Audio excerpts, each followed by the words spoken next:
There's some drama going around this whole thing we're going to get into.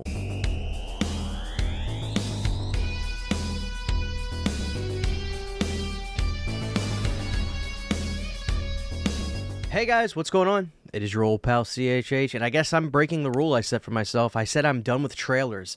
I'm done with watching a bunch of trailers. I'm done with dealing with trailers where they spoil everything. But I'm blessed to have so many people want to ask me about this new Return of the Living Dead situation. And yeah, we're going to talk about the trailer, but there's also a lot of drama going around this whole thing that I guess I should have been paying a little bit more attention to, but we're going to get into all that today in today's video. But I guess first, let's start off with the trailer. We can start this off with the things I feel positively about and the things I feel indifferent, not necessarily negative about, but definitely not thrilled about this. So let's start with the things that I think are positive. I do think that the atmosphere built in this teaser trailer looks pretty cool. That the image of the cemetery that we see is pretty nice. I gotta say, I do like that. And the look of Tarman and the performance, obviously we're not really seeing much of the look. It's very much shadowy, and we're seeing like somewhat of a performance factor here more than anything. Looks good enough. Definitely good enough. I mean, nobody's going to be Alan Trotman, the guy who played Tarman from the original 2 movies. But this looks, you know, fairly promising. I feel like most people that have hit me up about this seemed more excited than negative, more excited than not excited. So I guess I'm not offline feeling that way too about just the teaser. Obviously, that's to keep in mind, that's what we're dealing with, is just a teaser trailer. Now, the stuff I'm indifferent about, the winter thing, the Christmas thing, I can't say I'm overly thrilled about this. Now, here's my thinking on this. I don't think that Return of the Living Dead necessarily belongs to a holiday or anything, or a certain time of the year necessarily. But here's one thing, if you're a fan, you do remember. July 3rd, 1984, like that's what we know of in Return of the Living Dead. So we know the first one's definitely a summer movie, and I guess part of me thought, well, why are we not going to make this one a summer movie too? Because that's just the way it feels to me. It's like the second one definitely doesn't take place during any sort of winter, much less any snow.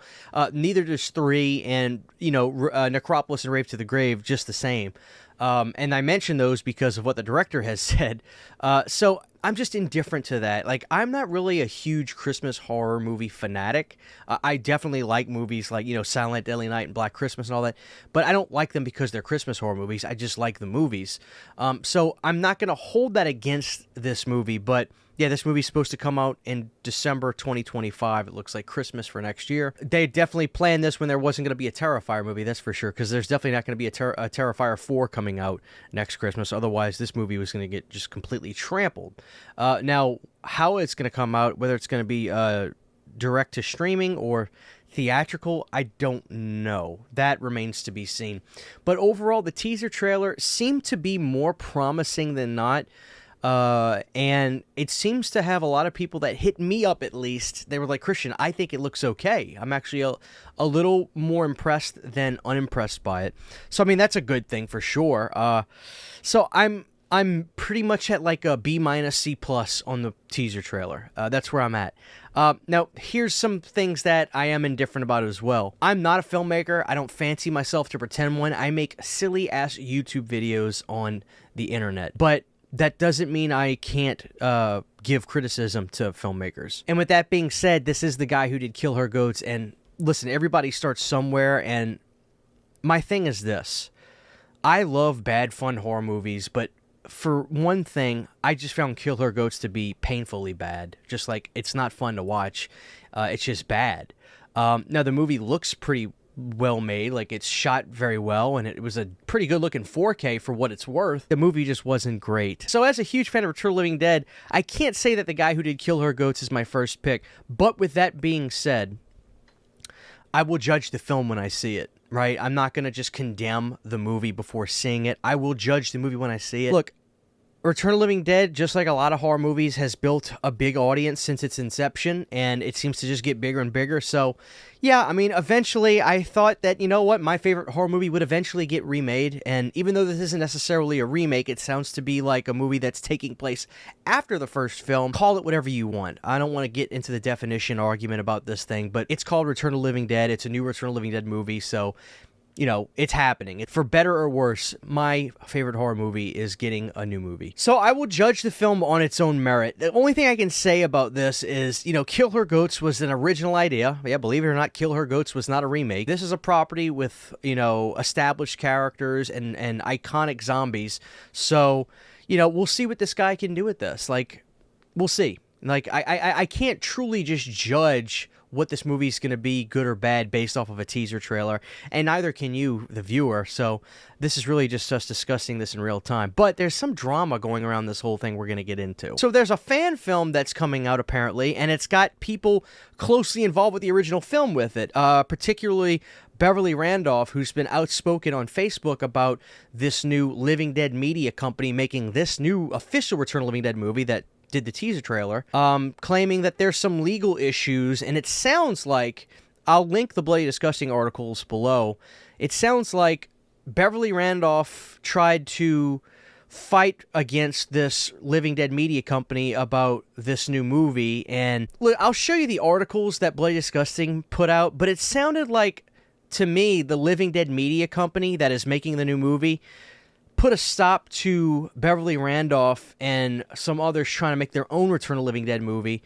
and Living Dead Media has the rights, and they're making it, and now Beverly Randolph and Linnea Quigley are basically making a fan film called Trash's Revenge, so to speak.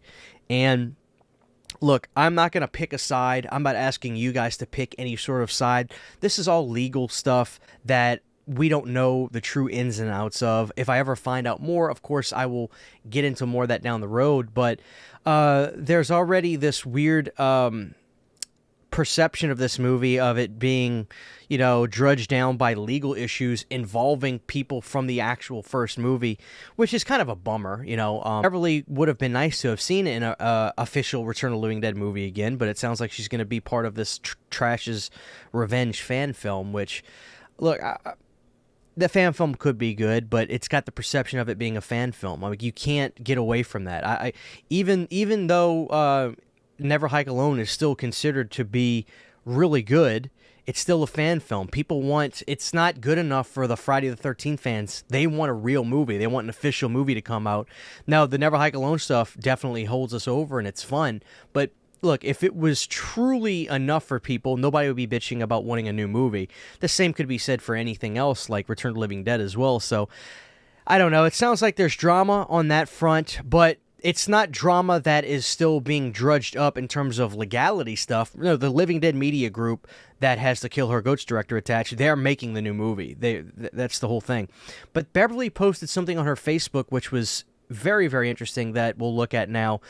She's claiming that, you know, the Kill Her Goats guy and the Living Dead Media people stole their images and stuff and sold it, and they went to court, and apparently he was supposed to pay them, or the company, Living Dead Media LLC, was supposed to pay them, and they haven't, and now they're making the new movie. So, listen, I don't know how deep this goes. I can only tell you what I see online, but it's weird that there's this whole messy thing with the cast from the first movie, specifically Beverly, and it sounds like Linnea Quigley. So, I don't know. To me, it sounds like what it could be is they wanted to try to get the rights to make a new movie, and then the Living Dead Media Company that has the rights was going to make their new movie, and so they're putting the kibosh on them, and now they're just doing a fan film or something. Guys, I don't know. I don't think there's really a best-case scenario in this either way. It sounds like we're going to get this new movie coming out December 2025. That's when they're saying it's coming out. I just hope it's at least, I just need it to be decent, right? Like, look, I'm not one of those people that is going to have any sort of expectation of this being anywhere near as good as the first three films. But you know what? Maybe we can have just a pretty good entertaining film. I want it to be approached like the first movie, where it's a movie where everybody acting in the film is taking it very, very seriously, but the humor comes out of the situation and the editing. If they don't take the film seriously and they go for a part two kind of thing where they do play it up for the laughs, that is a very, very slippery slope. And while part two, I think, pulled that off, I don't know. That's a even way more dangerous territory as well. And the other thing that the director said is that he is having all these movies live in his world of his own Return of the Living Dead film, which will be interesting, because if he actually has stuff that involves Necropolis or Rave to the Grave in it, I'd be pretty shocked by that. Now, it could just be him saying, hey, I'm fans of the movie, so I'm saying that to try to, show curve, to get favor. And if that's the case, fine. But, like, I don't see how this movie is going to have anything involving Necropolis or Rave to the Grave, considering I think in Necropolis, the trioxin stuff was found in Chernobyl or something. So, like, that's wildly out there. And if this movie is going to be taking place after the first movie, basically, what's going to be the 2,4,5 trioxin from the military in America? So, I know, guys, we'll see. We'll see. But I don't know. I'm just taking this whole thing with a grain of salt with this whole drama with Beverly Randolph and her fan film that she's a part of with Trash's Revenge and this Living Dead Media movie that's coming out in 2025. But overall, I think that teaser trailer looks okay. It looks pretty good. I don't hate anything about it per se. I'm just a little kind of over doing Christmas stuff for horror movies. Like, it's not my favorite thing, but I guess I'm in the minority because, like I said, more people told me they were excited about that than not. But listen, let me know how you guys feel about this. Let me know your thoughts on the whole drama with the Trash's fan film and Beverly Randolph against the Living Dead Media Company.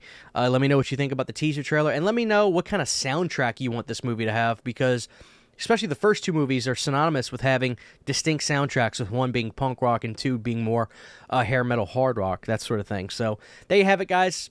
That's my thoughts on the whole Living Dead teaser trailer and the new movie.